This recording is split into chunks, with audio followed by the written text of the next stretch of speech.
We are back inside the PTN studio. Another Monday, another edition of Ask Mike. I'm Trey Dare, joined by the man of the show here, Mike Irwin. Mike, breaking it all down, coming out of that Auburn game. The biggest takeaway for me, I'm not sure there's really a path for Bobby Petrino to get the job without getting a win against the Tigers. Yeah, I mean, it's hard to say, but it looks a lot less likely than it did, that's for sure.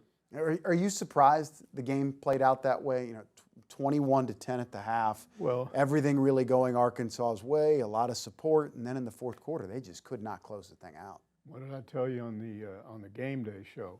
You don't run on these guys. Yeah. They have a better run-stop defense than A&M. That's pretty obvious.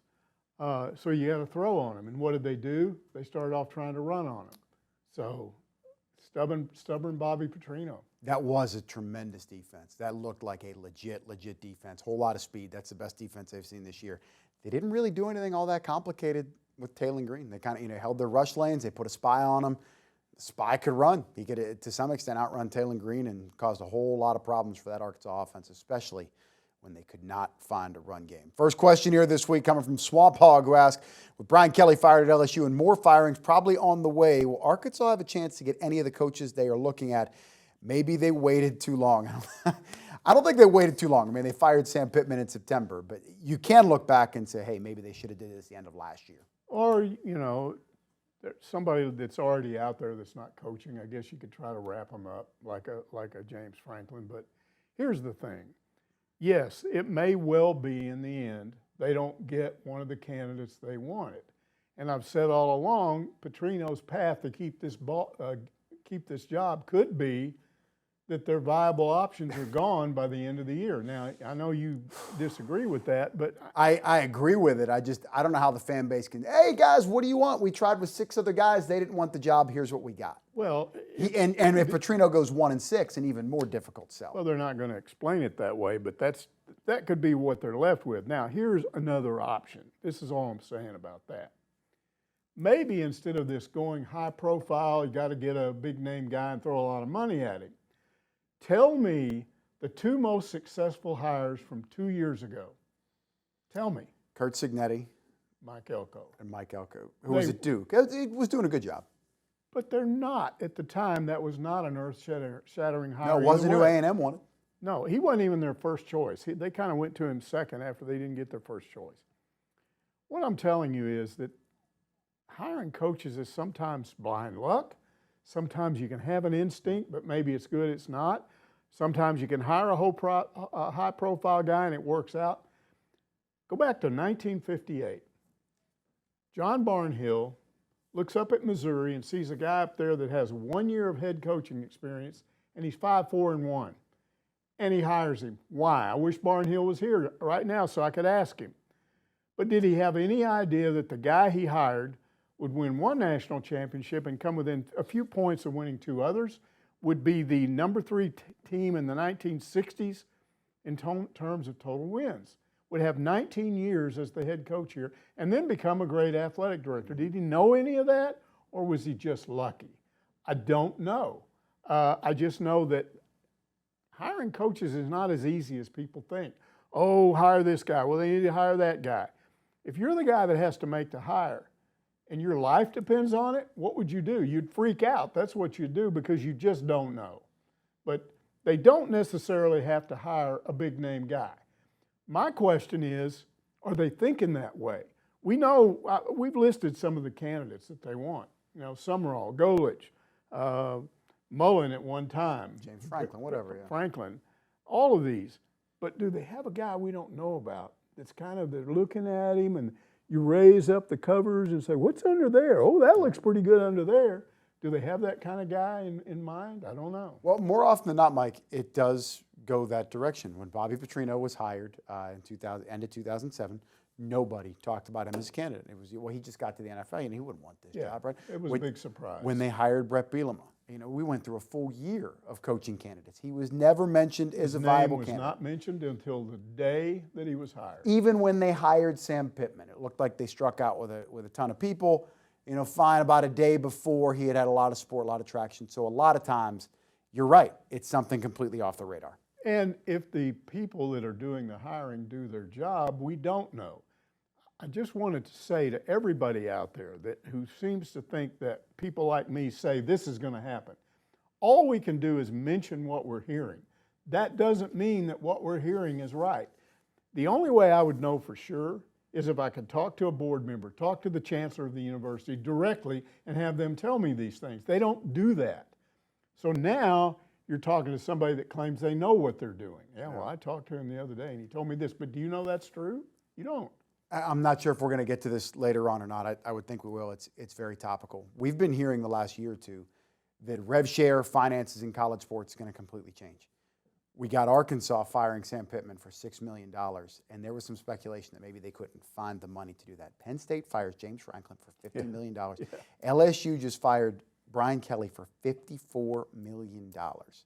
Is that all nonsense? This money, can't find the money, rev share going to change things? We're seeing coaches getting fired and being fired in a way financially that we've never dreamed of. I don't think all the rev sharing is going to change that. It may give you more money to pay them off because you don't have to spend as much now. You don't have to come up with as much NIL, but even that's not clear.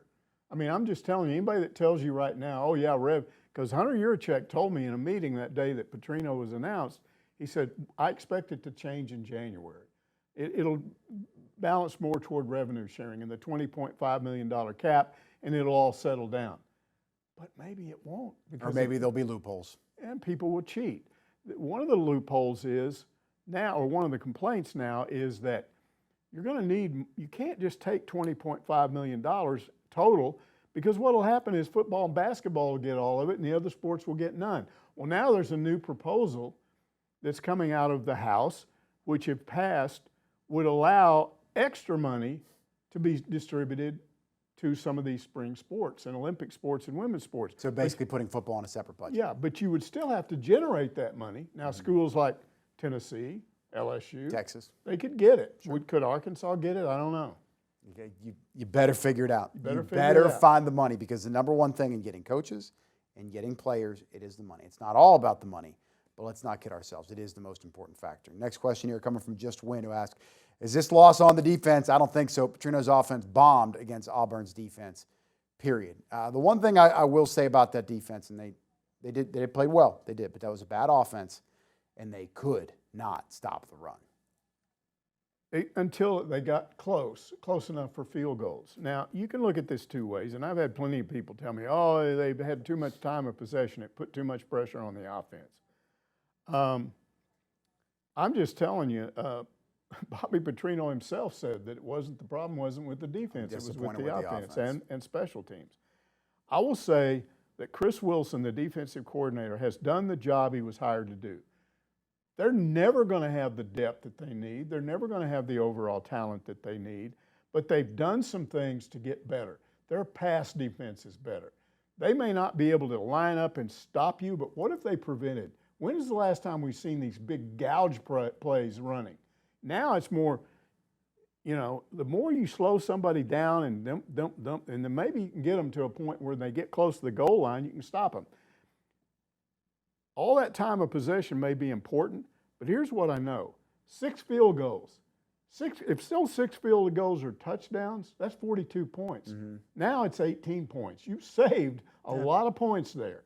And I don't think you can overlook that. Plus, they got to pick 6. Come on. Why can't this team close? No matter who the coach is, when the game gets tight, they can't make the plays. This week, 4 turnovers in the fourth quarter. This is my theory. That's unprecedented. Sam Pittman, Memphis, Ole Miss, they were right there. This is my theory. You got a flawed quarterback. He's got skills. He can do some amazing things. The tangible stuff is incredible. But when he gets in certain situations, he makes mistakes that get you beat.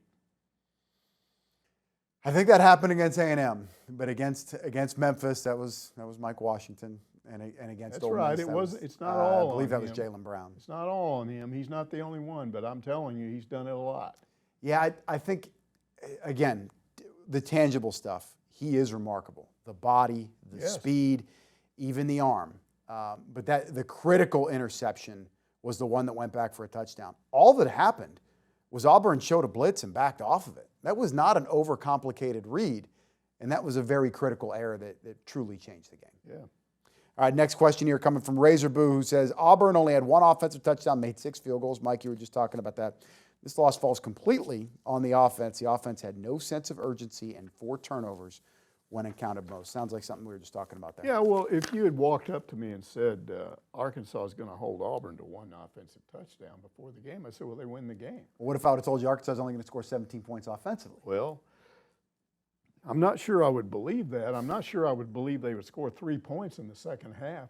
One of those touchdowns was a pick 6. You got to take that 17 away. points offensively, 24 in the game. Yeah, I mean, that's just another reason why I just think they find ways to lose games. It might be the defense one week, but it might be the offense the next week. It might be Taylor Green. It might be a running back fumbling. There was a wide receiver, their best wide receiver fumbled, Omega Blake. He fumbled.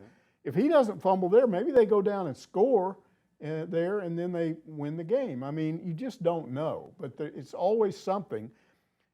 And it's almost like when you watch Vanderbilt, you look at a team that you just say they're going to win the game. Even Texas against Mississippi State. Mississippi State had this big lead, and yet Texas found a way to win. And it felt like when the game got tight there, like, Yeah. uh-oh, the doors opened.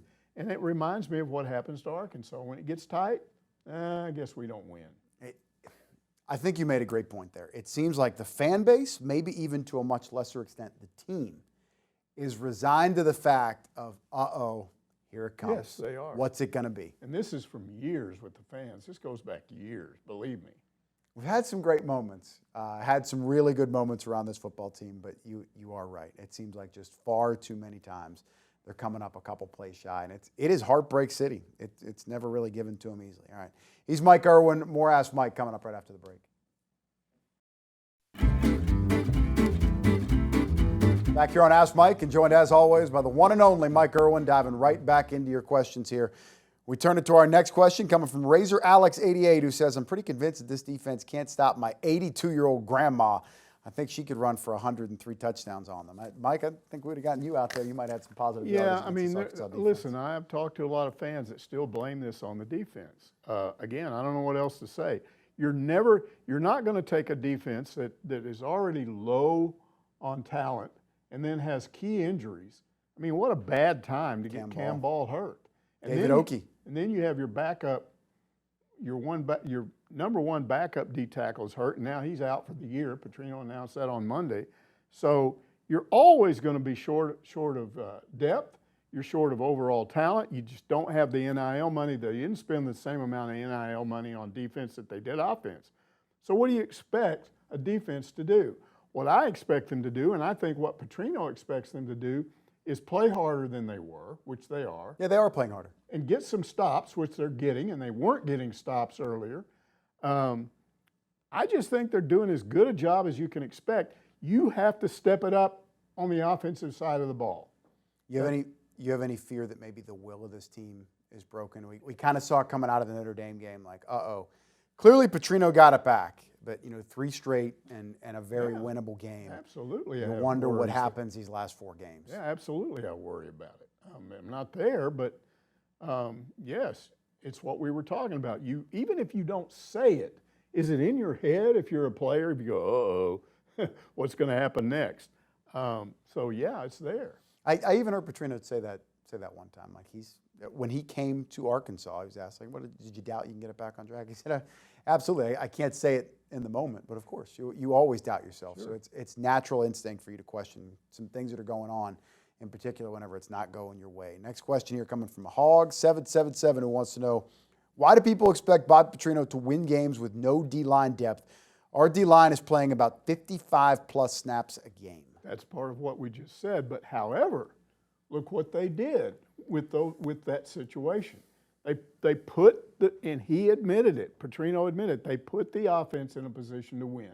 They scored 7 points for them. They turned touchdowns into field goals. They did what they needed to do.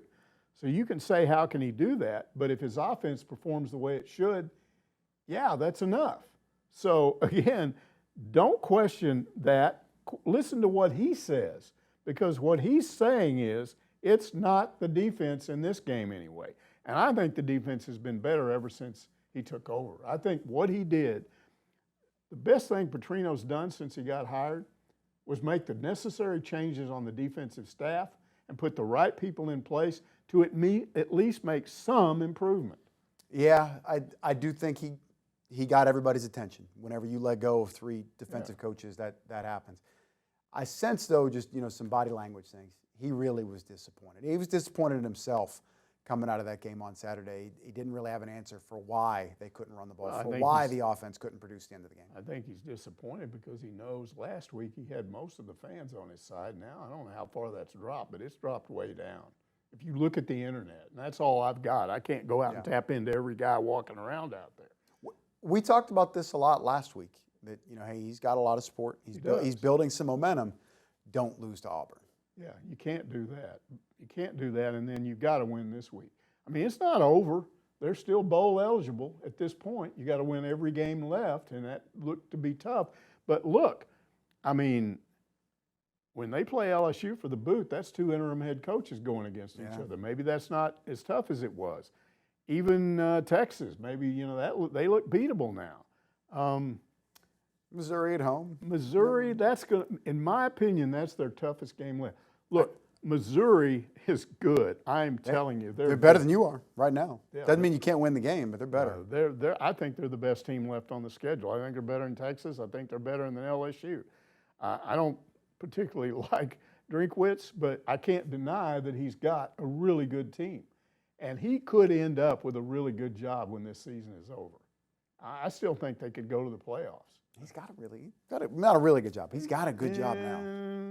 Okay, I've been there. I don't like that place. It's all we talked about. It's all about the money. Do you think there is a chance here in this coaching cycle that some of these bigger name guys that have turned Lane Kiffin, Eli Drinkwitz, the openings that are out there, the money could just be too hard for them to deny? Like Lane may not be able to say no to Florida, may not be able to say no to LSU for $14 million a year. I think Kiffin stays where he is. That's my gut instinct. But I think if I'm Drinkwitz, would I go to Florida? Of course. Would I go to LSU? Of course. What are you kidding me? I think Summerall may end up at LSU. He's there. Yeah. That's his recruiting area. He knows it. If they're smart, that's who they hire. I'm telling you right now, rather than to go and do what you've always done, hire a guy so you can fire a guy. Well, the previous 3 coaches to Brian Kelly at LSU all won national titles, and 2 of them were fired. Nick Saban was not fired. Ed Orgeron and Les Miles both won national titles. Both were fired. Brian Kelly really never even sniffed it. Yeah, he didn't, and he was further complicated by the fact that he's just gets mad all the time. Another thing that works against Brian Kelly is this $54 million buyout, and he's going to have to pursue work. People just don't really seem to like the guy. Well, which is different about, even Nick Saban, who did not have a sterling reputation when he left the Miami Dolphins. He really rehabilitated his image at Alabama. He won a lot. That always helps. But if you're going to be, an a-hole, you better be likable. Or win, excuse me. If you're not going to be likable, you better win some games. There's a piece of video on Twitter, X, that shows Brian Kelly from a million miles away at night walking into the complex to be told I'm fired or he's going to talk to the Back player. up his office, whatever. Why is the cameraman all the way across the street? And I asked that question, and somebody said because he's already beat up another cameraman. Now, I don't know if that's true, but he has a reputation of being pretty mean.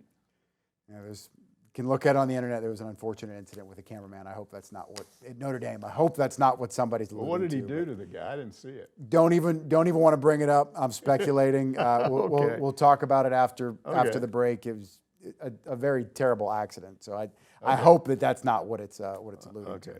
Next question here coming from Hog Dogger, who asked, I'm wondering the injury to Taylon Green in the last game was still bothering him. He didn't run much against Auburn. I'm probably just looking for reasons to justify his poor outcomes. Yeah, Petrino acknowledged that he was slowed a little bit. You could see it. And this may be part of what Taylon's Green weakness is because it happened last year. Let's say he gets hurt and he's not quite up to full speed. Yep. That takes something very important away from him. He can't run the way he used to. He doesn't get around the edge as much. And now he's running around back there trying to avoid getting sacked, and he gets sacked. Yeah. So in order to avoid getting sacked, he throws when he shouldn't. His problem that I talked about being inconsistent and losing focus and finding a way to get you beat, may be something as simple as When he's not full speed, he's not the same guy. Yeah, what a bummer too. That he could not be. He hasn't had that moment yet. He's had these incredible against Ole Miss, outstanding against Texas A&M, really good against Tennessee, but he doesn't have that. Even last year when they beat Tennessee, he didn't put his stamp on that game. How could a guy this good not be able to perform at the game's most crucial moment? Again, it could be something later. He's had more problems at the end of the year, both years, when he's kind of gotten beat up a little bit. Maybe that's it. Yeah, kind of just wearing down. It takes a toll. And Arkansas has invested in the offensive line. They're protecting him better, but he takes a lot of hits. He runs the ball a lot, and that's a lot of miles on those wheels. All right, next question here coming from Mousetown, big fan of the show, says, I know everybody's mad about Green's game against Auburn, but some of our fans have no filter at all, suggesting that he needs to be investigated for gambling. Is total trash. He should sue these people. Well, it's just awful. The NBA stuff is maybe taking hold here with Mousetown. Well, exactly. I mean, here's the way some people work on the internet. If that whole NBA gambling thing hadn't been on nobody would even think of something like that. Here's what I thought when that story broke last week. You know what I thought? Oh, my goodness. Now what's going to happen is every time somebody doesn't perform up to expectation, doesn't matter what sport it is, some idiot out there is going to accuse him of throwing the game. And that's why that has to be nipped in the bud every time it happens, because you can't have that in sports. If you give fans any reason to believe that somebody didn't perform well because they were gambling or throwing the game to get money, then it ruins everything. And it's not true. You know it's true. Not true. I know it's not true. And to accuse somebody of that when you have zero evidence, yes, I agree you should sue, but nobody ever does. You just don't do it. You're probably not going to win anyway. I don't know if a lawyer would take that case or not for Taylor Green. But when I read it, and I've seen it 3 or 4 places, saw it on X, I saw it on Facebook, even saw it on a podcast. And I'm thought, what is wrong with you? How can you just assume that when you know nothing about that situation? Oh, well, I saw this thing last week where these guys did that. Maybe he did it. Do you think these pro sports leagues are so in bed with FanDuel and DraftKings? You can't watch a pro game and not see the logos all over the place. And pro sports, and now college has invited that. There was a reason why in years past they wanted you completely separated from gambling. And now you're paying the price for that. But please understand, as a fan, you can't blame every player out there for something that happens, once every 6, 7 years? I've got a good friend who has always claimed anytime Arkansas has a questionable game with officials, he claims the refs got paid off. He says it's a well-known fact that refs throw games like that. I'm saying, you got no evidence of that. Come on. But that's what he believes. Gambling is everywhere. Quite frankly, what we do, sports media, it's going to have a massive connection into the future of our business, how things are dissected, how things are talked about. It's crazy to me that in pro sports, Terry Rozier's a guy that's made over $100 million in the NBA. Chauncey Billups also is a player, probably made over $100 million in the NBA. Very well paid as a coach. What do they need the money for? And where I'm going with that is, in college, this is what I want your opinion on. Should college maybe get away from this kind of stuff? Because a guy like Taylor Green doesn't have generational wealth. So it might be worth him to throw a game. Yes. And they're getting to the millionaires in the NBA to do this kind of stuff. Exactly. So that's another reason why what's going on right now is not good. But again, fans have to have a little bit of self-discipline. You can't. I don't suggest that a fan shouldn't be concerned about it, but wait for some evidence. Don't just throw somebody's name out there because they didn't do what you wanted them to do. I mean, like I said, I think this is very rare for a player to throw a game. Very rare. It happens once in a blue moon. So don't just assume because your favorite player lost and did something stupid and lost a game, he was trying to make money off of it. I agree that it's rare, but I also would say it probably happens more. People have gotten away with it. For everybody that's been caught, let's not kid ourselves if people have gotten away with it. Next question here coming from In Hog We Trust, who says, did Bobby go too soft from his prior time here? Look, everybody loves, part of what the fan base loves about Bobby, oh, look at him getting after him. Oh, man, he's on the officials. There he is. That doesn't work anymore. And there's a report out there, not a report, actually, it's been talked about more down the line, where he lost his last team at Louisville whenever he went 2-8 and then was fired with 2 games to go. He got after them after a game, and they tuned him out. They said enough. Yeah, so he has changed. I think he had to. I don't think that's what's wrong right now. But I tried to look. I went back and tried to compare. Okay, what's different about now for him than was in 2009 and 10? So I looked at the quarterbacks. Well, you can go back to Ryan Mallett in his last year. There was one difference that I noticed, and that was the points scored off turnovers. Arkansas is a real negative on points off turnovers this year. It's like double the points off turnovers scoring by the opponent than Arkansas. And he's haven't generated turnovers. Well, they've gotten a little bit that would lead to points, but it's just a definite net negative. So with Mallett, it was a net positive in 2010. But then when you went to 2011, Tyler Wilson, it was a net negative. Again, it wasn't as bad as this year, but it was a net negative. So then you're looking at numbers. Well, Taylon Green's completion percentage, if you throw in the yards rushing he puts in there, his numbers are real similar to both of them. So that can't be the difference. The only conclusion I can come to is, again, Taylon Green makes more mistakes than they did. He's just more mistake prone at critical points. I also think you can't factor out the fact that those two teams, 2009, 2010, had much better defenses than Arkansas has right now. I've complimented the defense for what they're trying to do now, but they're not very good, and they were better back then. And the final difference is the SEC is much tougher than it was back then. It is. So when you factor all that in, it truly is a 1-16 league now. And Petrino, he inherited a difficult situation. He just did. So that to me is the difference. I don't think he's just suddenly forgotten how to coach. I think it's harder. I think he doesn't have some things that he had before. And if you give him the job, can he get those things? I don't know. He's going to have to recruit, that's for sure. All right, more to come here on Ask Mike. In fact, we're talking about Arkansas's problems. Is it a talent problem or is it a money problem? That's coming up next on Ask Mike.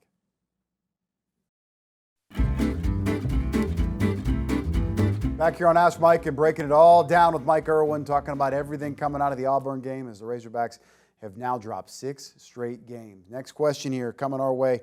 Thanks to Houston Nut Out Gus In, who says of Petrino, give him his own staff and a year to build his roster.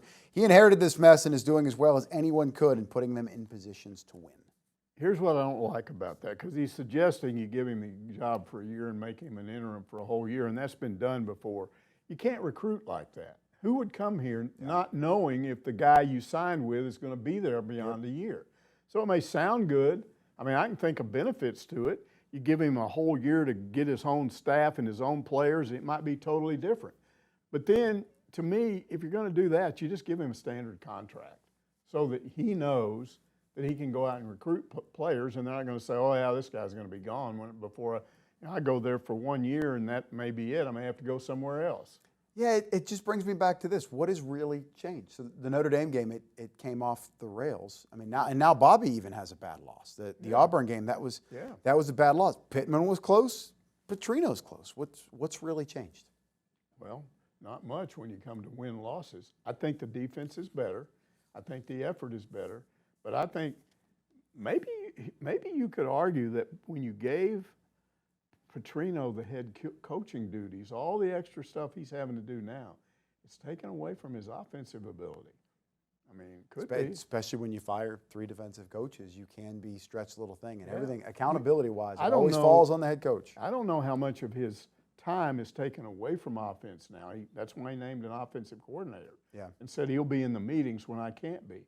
But maybe it's something like that he's just not able to. Maybe what we're talking about is Bobby Petrino is a better offensive coordinator right now than he is a head coach. He made a joke. I think it was, I don't know, the introductory press conference the first week. Big smile on his face. It was a whole lot easier just coming in and working with the quarterbacks, calling some plays. I've had people tell me that kind of follow this stuff. Now, I'm always Arkansas focused. I don't pay attention to what's going anywhere else. But I've had people tell me that Petrino, if he doesn't get this job, because I've suggested maybe, whoever comes in here, they might keep him if they think he's a good offensive coordinator. He said, nah, he's got other head coaching jobs that he can get. A lot of people feel like Oklahoma State would take him in a heartbeat. So, just a hard sell to any fan base. I know I've said this before with Bobby Petrino. I believe he's 64 years old. So the last time he was a head coach in Major College Football, he was fired at Louisville. 2-8 got away from him. And the last time he was a head coach, even in the lower ranks, 1AA, he was 5-5. Mm-hmm. So if you're selling to your fan base, hey, this guy who was 5-5, his last time as a head coach in 1AA football is going to be our answer. Maybe he is. I'm not saying he can't do it. All I'm doing is looking back at the evidence I have. I was even told UCLA might be looking at And he's a 500 head coach since his last season at Arkansas.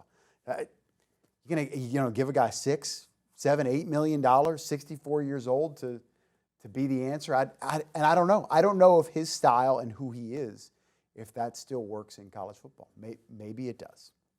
All right, next question here coming from Fat, who asked, was Arkansas's loss to Auburn the end of thinking Petrino is the answer, or that Pittman was the problem? For Arkansas, it seems to be a talent problem on both sides of the ball. Buying talent is expensive. Is this really a money problem? I think it partially is. I do think I've had people tell me that follow this stuff more than I do, that Arkansas's NIL issues, all that stuff was not as bad as people say. The imbalance was not as bad as they got that from Yurichek, and they're saying he's exaggerating. Because Petrino Pittman did a pretty good job of bringing in the people they needed. Now, it worked last year. It's not working this year, and it could be that Petrino convinced him to go too heavy on offense without enough defense, and maybe that's it. I think money is an issue, but here's the problem. We don't know what it means for next year. Again, Yurichek told me at that press conference that NIL is not going to be as big a deal next year as it is now, that it's going to start to ease off, and that revenue sharing is going to produce what it's supposed to produce, which is kind of a balance where everybody's kind of dealing with the same amount of money. I don't believe that, because I still believe there'll be cheaters. I still believe people will figure out a way to get around it. But how much important will it be? I think they have to do better. That's what I'm saying. Yeah. And some people have told me, and I keep hearing this, and I don't know if they're accurate or not, but they keep telling me the money is there. Yeah. The guy that's asking for the money is not somebody they want to give it to, which refers to the athletic director. I don't know if that's true or not. But if he finds a coach people want, then all right, we can give John Calipari. We can get behind that. A lot of it was, what are you doing with Sam Pittman? You stuck with him too long. Give me a break. You can talk all you want about the other successful programs. Yeah. You mentioned it when we started. Football still is the program. Driving the bus. So you got to figure out a way to make it better. Now, if you haven't been able to do that, and you didn't fire the guy that you hired, and you're not willing to admit you made a mistake, if you stick with him, then they get mad at you, and they're not going to give you money when he's the guy. So if he's not the guy, would they then suddenly start giving more money? And we won't know the answer to that question until they hire the next coach. Quick exercise here as it relates to money. I know you love college football. You're through and through. You've even talked about time in West Texas. You're familiar with Texas Tech. Do you know the name of Texas Tech's head coach? McGuire. Correct. It is Joey McGuire. College football fans don't know who that is. You know who they talk about? They talk about Cody Campbell and donating $50 million to the program. Right. Nobody's talking about Joey McGuire getting one of these good jobs out there because, he's got a bunch of money. So, as I land the plane here, would you rather have the money to go get a roster, or would you rather have the money to go get a high-end head coach? If nothing changes with this, I would rather have the money to get a high-end roster. I'm with you. I think people like Ed Orgeron, Sam Pittman, they can win with the right kind of roster. Yeah. So, but maybe it changes. Maybe everybody ends up equal. Then you go back to what we had before, which is, what's your ability to get a kid on campus and recruit him? What's your campus like? What's your player? Your players play an important part in recruiting. You bring a kid onto the campus, and then he interacts with the existing players. Do they convince him to stay? These are all good things, in my opinion. It's stuff I always believed in. Not this, how much of your money are you going to give me? Well, I don't know, because these guys offer me that, and Texas Tech's giving me $1 gajillion. I think I'll go there. I don't like that. I don't even like the idea of it.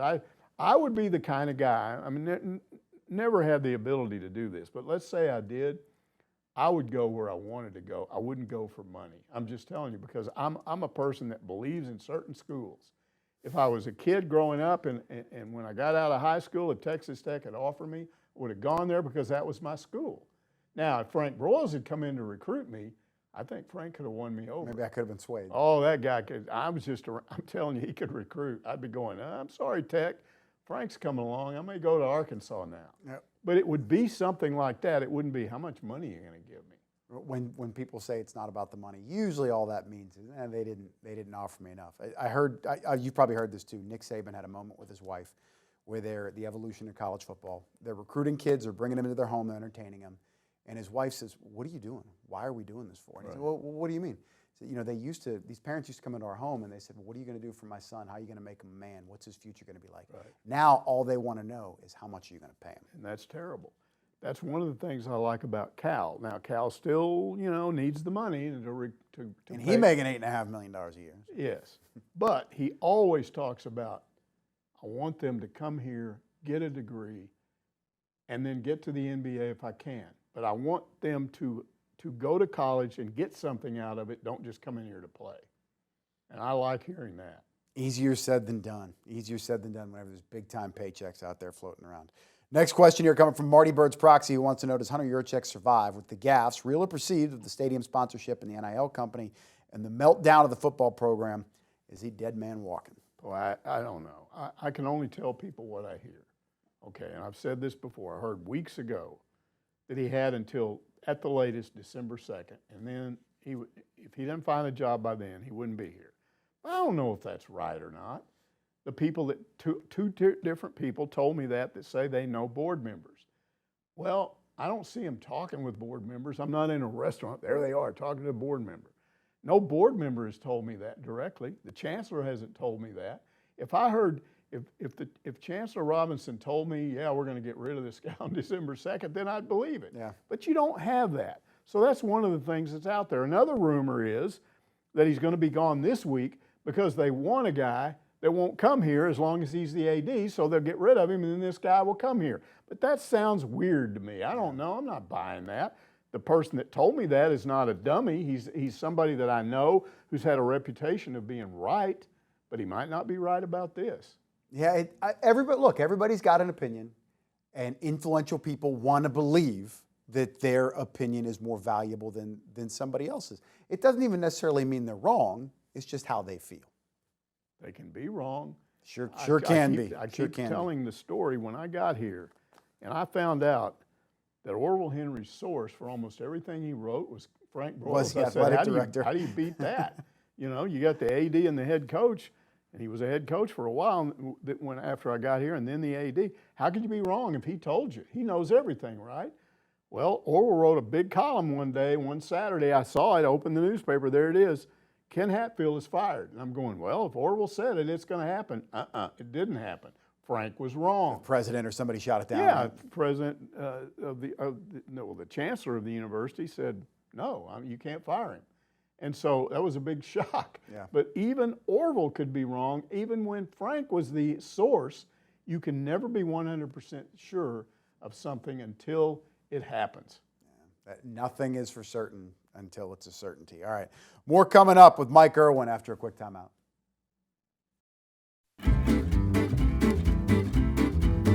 Back here on Ask Mike, final block as we take this thing home. More of your questions, getting right back into it here. Hog in Iowa says, I say it's time for KJ Jackson to get some serious game experience. You and I would both be 2-6 at this point if we had been the QB all year, and I'm old. Too many bad decisions are turning out to be game changers benefiting the opponent. Look, well, we would be 0-8. We absolutely be 0-8. And to kind of counter argument here, still Taylor Green is leading the nation in total offense, #1 in the country through 8 games. I don't think it's a bad idea, but I think you have to wait until you're no longer bowl eligible. If you can't go anywhere, if the season it's over, you're not going anywhere. Then I think you have to look at him. I don't know about starting him and benching Taylor Green, but you need to look at KJ Jackson so that you can make a determination if he's the guy. Is he viable next year? Do you have to go to the portal again? And he would give you a good look in a couple of 3 games about whether or not you feel comfortable about him being the guy, or do you need to bring in somebody out of the portal. So it's not a bad idea, but it's too early for that. Do you have any fear? You just mentioned the portal there. Any fear or an understanding in the future? Is the portal going to change? Are there maybe going to be less players that you're not going to be able to cherry pick from in, whatever, 2, 3, 5 years from now? If you believe how rev sharing is supposed to work, you sign a contract. And it could be for 2 years. That's 3 what we're years, hearing, whatever. whatever. So if you sign that contract, doesn't mean you can't get out of it. You have to give the money back. And a lot of guys wouldn't want to do that. So yes, it could change. And when it changes, suddenly what you're going to be left with is, whoa, wait a minute, I got to start recruiting freshmen again. Yeah. And for instance, if that did happen this year, and I don't know that it will, I think you'll still be able to go into the portal. But whoever puts this football team on the air and on the field next year, who's going to be gone? I mean, are you kidding me? You're losing your running back. You got one running back, but you got a really good running back in Mike Washington. He's gone. Your quarterback is gone. Your top tight end is gone. Braylon Russell may be in the portal. Yeah, and then I'm speculating. So, maybe you can go into the report.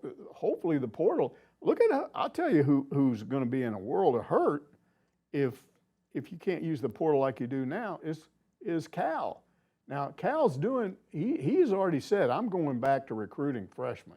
And he's got one so far, and he's probably got 2 or 3 more. He's 5-star, maybe he ends up with 3 or 4 5-stars. But inside, if he loses Trevin Brazile and Ewan and Darius Acuff. Come on, I've gone brain dead. The guy from South Carolina, the power forward. Nick Pringle? Nick Pringle. You lose all 3 of the transfer. You lose all 3 of those guys. Now you've got to have now he's trying to recruit a 5-star freshman big, but you need experienced, tough guys. So hopefully he can still do that, because if he doesn't, then it's going to be all skilled stuff, shooting, and what we see now with, we see Arkansas has now wings. They call them wings, Billy Richmond. Coming in and did a lot of scoring in this game to make up for the lack of scoring of bigs. But an entire SEC schedule and playing a tough non-conference schedule, you got to have physical, strong, mature inside players. And if you can't go get them out of the portal, you know what you got to do then? You got to recruit some guys that'll be around. They really tuned up Cincinnati. Man, were they impressive. And as you mentioned there with Cal, he was reluctant to kind of embrace the transfer portal and an older game in college basketball, but he did it this year. Malik Ewan, Nick Pringle, I believe both those guys, 50-year seniors. So kind of going into those waters there and getting older, getting tougher, having a post presence. He's talked about a post presence multiple times here in the offseason.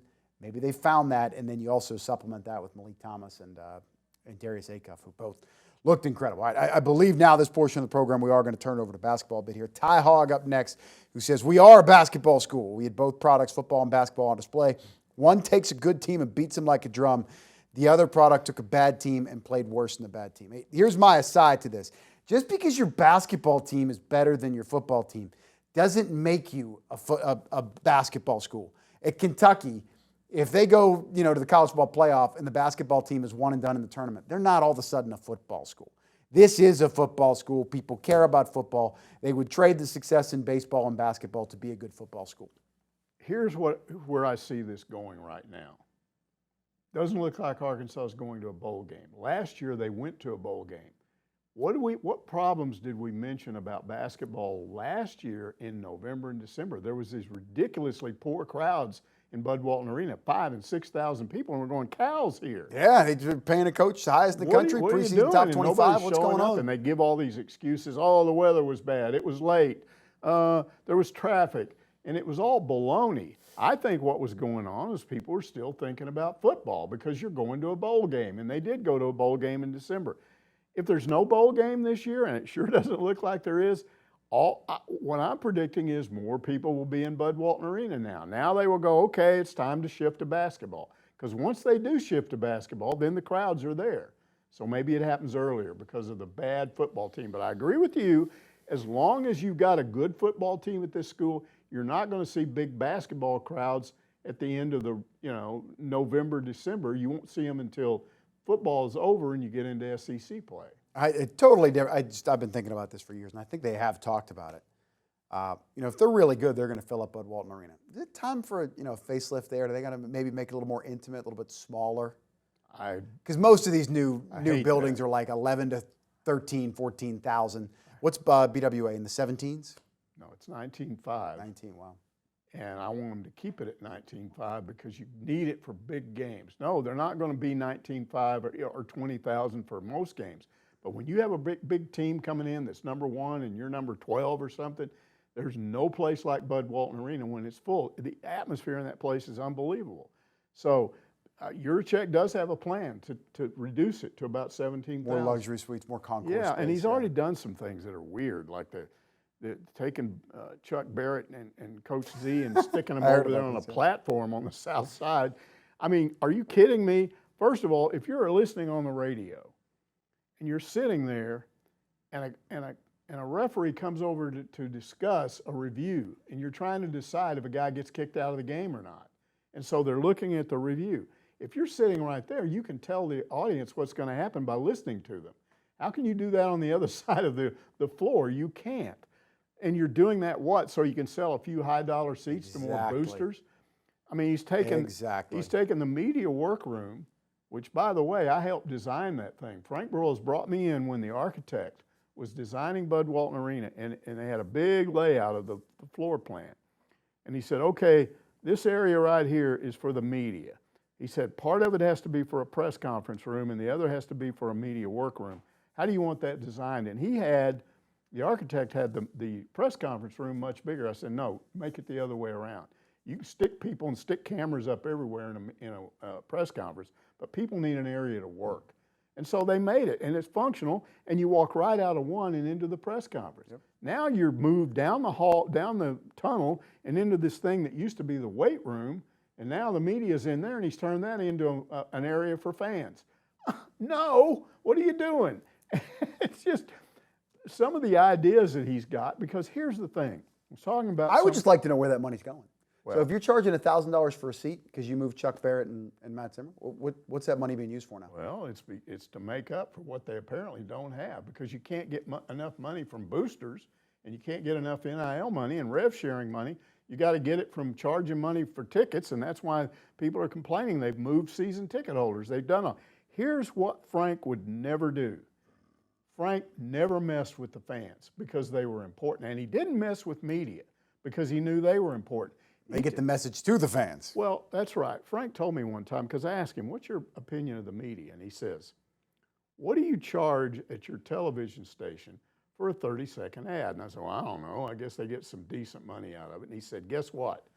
I get hours of coverage from you guys, and it doesn't cost me a dime, and it's publicity for me. Yeah. So he looked at media coverage as publicity. He once told me that bad publicity is better than no publicity. He liked any kind of publicity. Depends on how bad. He liked any kind of publicity. His view was most of the time it's going to be positive. Yeah. And then his attitude toward the fans, I'm telling you, is completely backwards from Yurachek. Yurachek always wants to be seen around the coaches and supporting the players. Here's what Frank told me one time about coaches and players. He said, we hire them, they're the employees. And he looked at players as employees because they were getting a scholarship. Yep. He said, we're paying them to do a job. He said, here's what somebody that runs a business does when they hire people to work. If they don't work, you get rid of them. He said, what you can't and don't want to get rid of is the customers, because that's where the money's coming from. Yurachek is just the opposite on that, and that's why he's got problems. All right, next question here, speeding things up. Top Hog 19 says, better enjoy Acuff and Thomas this year. I don't think we get more than 1 year out of them in today's game. If the way they play this season, I'd say we lose Knox and Billy Richmond too, but this is going to be a fun year. I agree. Those two guys really blew me away. Acuff, 17 points, 4 boards, 4 assists. And Thomas, 18.7 boards, 3 assists. 3 of 6 behind the line too. Yeah. For a pair of rookies, they're 5 stars, but they're rookies. That was impressive. And then I liked Knox and Richmond. They call them wings now. But like I mentioned, when you're not getting enough points out of your bigs, they come up with 23.7 rebounds and 7 assists. and those assists are huge. So I just liked everything I saw there. The only thing is you want your bigs to score more points. You want the 2 transfer bigs to do more than 10 points. All right, running out of time here, so we're going to get to our final question. I think it's an interesting one here. Hill Country Hog says, I know you caught some flack over some comments about Vitello not going to the Giants a few years just to fill time until Van Horn retires. His comments about going back and forth to Knoxville and still being a part of Tennessee athletics seem pretty clear to me. He is a Vol. I don't understand why so many Razorback fans want to believe he's coming back here. A lot of them don't even like him. He's making, what, $5, $6, $7 million in Major League Baseball. It's an equal. It's like they want to have him here even if they're mad at him. I talked to friends. He has friends here, people that go and visit with him. They're not just, oh, yeah, I saw him last year. I talked to one guy that was out there just a couple of weeks ago, and that's what I was reacting to. He said, look, he's not taking that job so he can come back here. He still likes Tennessee. Well, what Vitello said in an interview this week, he said, look, real estate agents, stop trying to sell me a new home because I'm not going anywhere. I'm keeping it. I'll come back. I'll visit. I think what he will do in the offseason is he will come back. He'll go to some of those late year football games, maybe a bowl game. I think he'll go to some early basketball games and maybe even a baseball game or two before spring baseball starts. And then he said, when I'm through managing, when that part of my career is over, I wouldn't rule out coming back here in some capacity. Well, what would that be? AD? Maybe. The point is he's a part of the Tennessee community, and I don't know why you care. I don't know why that bothers you. That he's not here, he's not coming here. That's what I believe. Yeah, I just think people want to believe so bad. Like, well, this is a special place. He said he liked it here, and he's just going to come here because it's a better job than Tennessee. But, man, Tennessee paid him really well, and I hope for the sake of baseball, I hope this experiment works. And if it doesn't and he fails, every college program in the country, even ones with sitting head coaches that are good coaches, are going to want him to be their coach. His buddy, one of his good buddies told me, he said, you have no idea. He is a rock star in Tennessee. He said, we can even go to Nashville, and he's a rock star. People know him in Nashville. Won a national title. So, an incredible success. All right, he's Mike Irwin. That's it for this week's Ask Mike.